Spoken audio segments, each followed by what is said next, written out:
People were left in a kind of lull in the 2013 session, coming from the Attack on Titan hype train, going into the death of anime with Free Watabi Swim Club, and then there was some decent anime kind of sprinkled around here and there. There was almost a sensation of where to go next. What can top Attack on Titan, and what can redeem us from Free? What can keep us from losing our way? And then, in a blaze of glory, charioting its way into the world of anime, was an anime known as Kill la Kill from Studio Trigger. Now, did Kill la Kill deliver us as the savior of anime, or did it just fizzle up in its stride? Let's find out. Ladies and gentlemen, welcome to Ocean Planet. My name is WK, and today we are going to be talking about Kill la Kill. Let's dive in. Trigger staff has worked on many different types of anime, and one of them being most notably and most relatable, Gurren Lagann. Though Gurren's storyline may have been a little convoluted and over the top, I found it to be quite enjoyable and at many times to be considered probably one of my favorite animes to watch. And it definitely does have its influences on Kill la Kill. Besides a couple of pilot videos and a recommendation from a colleague, I didn't really know too much about Kill la Kill at the time of its conception. First episode comes out, and as I start to watch it, I get a whole mess of emotions. And the first episode hooks you in and rattles you up good. Before I go into the plot, however, I am going to talk about the main characters and get that out of the way. Our lead heroine is named Matoi Ryoko. She's the tough exterior chick that took out the pages from Kamina's book with her style, vocabulary, and instinct.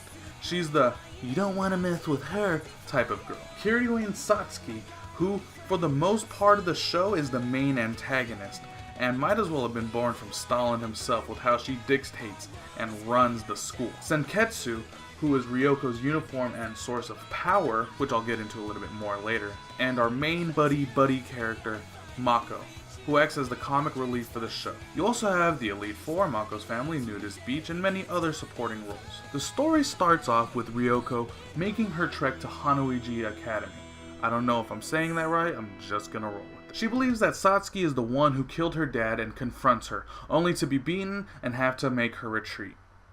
In the ashes of her old house, she finds a secret area she never knew about, and proceeds to be attacked by clothing. Yeah, you heard me right, clothing. They mention in the beginning these clothes called Goku uniforms that allow people to use special powers, and the number of stars on the uniform shows how much stronger they are. But with Ryoko, her uniform actually talks back with her and gives her power. With this outfit, Ryoko fights her way to being the best and to ultimately learn the truth about her dad, why the Goku uniforms do this, why her uniform can talk back to her, and a whole mess of information. However, just like in Gurren, at about the midpoint of the show, you go from this idea of this is all about me, this is all about my problems, my resolve, to having the whole world at stake, which leads to some of the most over-the-top fight scenes I've ever seen, interesting character development, and fun to watch animation. The concept of a female lead with a tomboy attitude being an over-cocky punk kid actually had me interested, especially since she gets her ass kicked and gets brought down to earth. I also enjoyed different takes on high school, especially case in point with Hanoiji Academy, where teachers don't rule, but the class president does. Of course, the topic on everyone's mind at original conception was fan service. But was this really servicing the fans? Maybe a little bit. But there are definitely times when it almost seems necessary to drive the plot, and others where it does nothing but hold it back. I personally didn't mind it too much, and at times I totally forgot that it isn't even relevant, but it can be a little distracting. Now, that's not to say that the plot is a mastermind of anime. In fact, there were times in the former part of the show where I was almost bored and uninterested, but plot never really seems to take the driver's seat in these kind of over-the-top animes. The focus of these animes has always been characters and animation, and I felt that though in the area of character development for the most part was done well, characters themselves at times were a little shallow. In all honesty, my favorite character in the whole show was Senketsu, and he was a piece of clothing, be it a very badass piece of clothing. One of the worst off in the character area for me was Mako.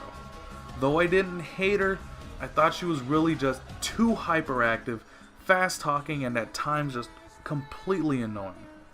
Trigger does tune her down in the latter part of the series, but for the first 14 or so episodes, I wanted to almost see less and less of her. Animation, however, I thought was excellent. It has a lot of fun styles of drawings and adds this almost retro look to the show.